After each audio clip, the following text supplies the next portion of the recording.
Hello and welcome to another SkaredCast video. Today we're reviewing ITC Mission 1, part of our ongoing series on how to play the ITC format. This is the first of two videos, so make sure you stay tuned and let's dive into the action.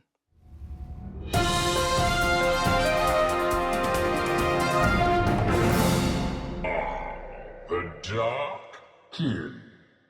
Hello and welcome to another mission breakdown video. I am Skari, your grateful host, and this is how to play the ITC Champions Mission format series.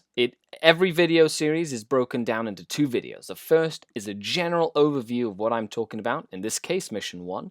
The second video is an in-depth tactical breakdown that is available for Patreon. So if you'd like access to that second video and like to help the channel grow, check the links down below and get access to both videos as well. So let's dive right into Mission 1, Seize Ground.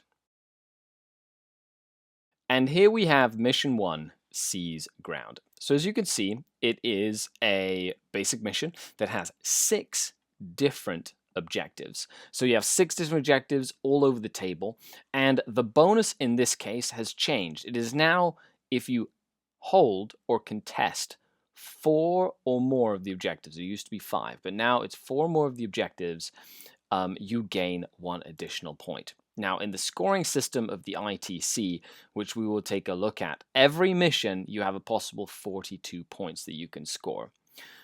Killing something gives you a point. Holding something gives you a point every single one of your player turns.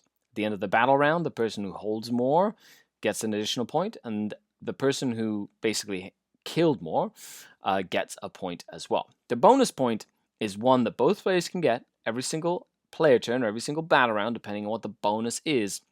And in this case, it really benefits an army that can move across the table, can put pressure on, and can be in multiple places all at the same time. Is a mission that really allows you to take control of the entire table to do well. 6 different objectives on the table means that armies that are very good at board control, horde armies, multiple small unit armies, have a better chance at getting the bonus in this mission. You have to be in a lot of different places at the same time, and being able to spread out across the whole table really sort of helps armies in this mission.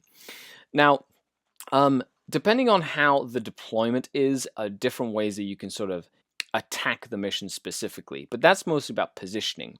Generally, what you want to try and do is you want to try and get yourself into a position to threaten multiple objectives in one go.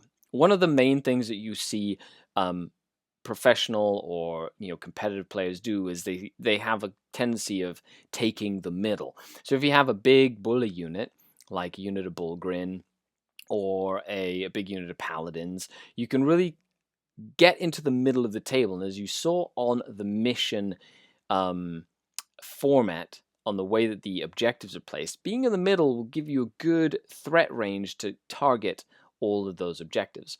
So you've probably played this mission before, or you haven't yet.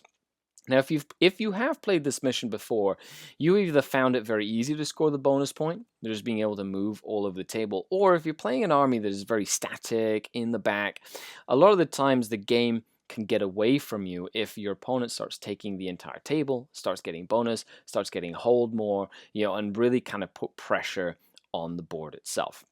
This mission is probably one of the most straightforward ones to play.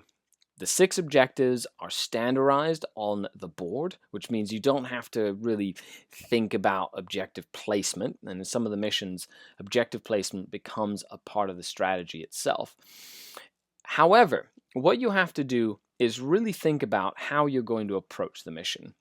And generally, there are a few ways to go about this. The first way is trying to take the board early, score as many points as you can, secondary points, primary points, bonus points, and then condense into a small ball as your opponent tries to catch up, in which case, hopefully you've built up enough of a lead that they have a hard time catching up.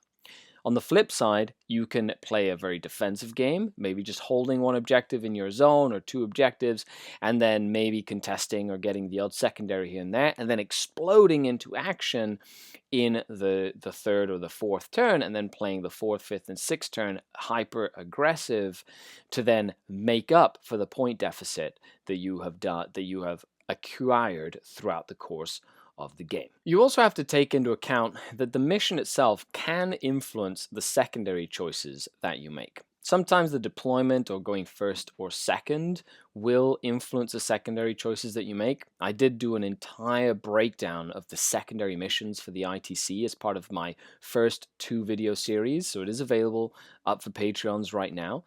However, things like ground control are not a bad choice in this sort of mission, especially if you're going second, because they are 6 different objectives, which means you get a lot of an opportunity to go and get those missions. Engineers can be pretty decent because there are a lot of choices to hide, or hopefully there's objectives that you can hide a unit behind the line of sight blocking terrain to then hold those objectives. Sappers can be a really good one. Even something like the postman, considering that the 2 central objectives and the 2 ones, it's really a lot faster of a move to go from one objective to another. 1, 2, 3, 4 objectives to get your postman points. So that is really something to take note of when you're playing this mission, is what sort of secondary choices really benefit you controlling the whole of the board. You know, maybe taking recon would be a good choice, because as you try and get the secondary points, which are recon points, you will be in a position to get your bonus point, which is contesting or holding 4 of the different objectives. So if you try and hold and contest 4 different objectives for the bonus, then at the same time, you're getting your recon point. So all of these are things that you can really take into account when thinking on how to play Mission 1 of the ITC.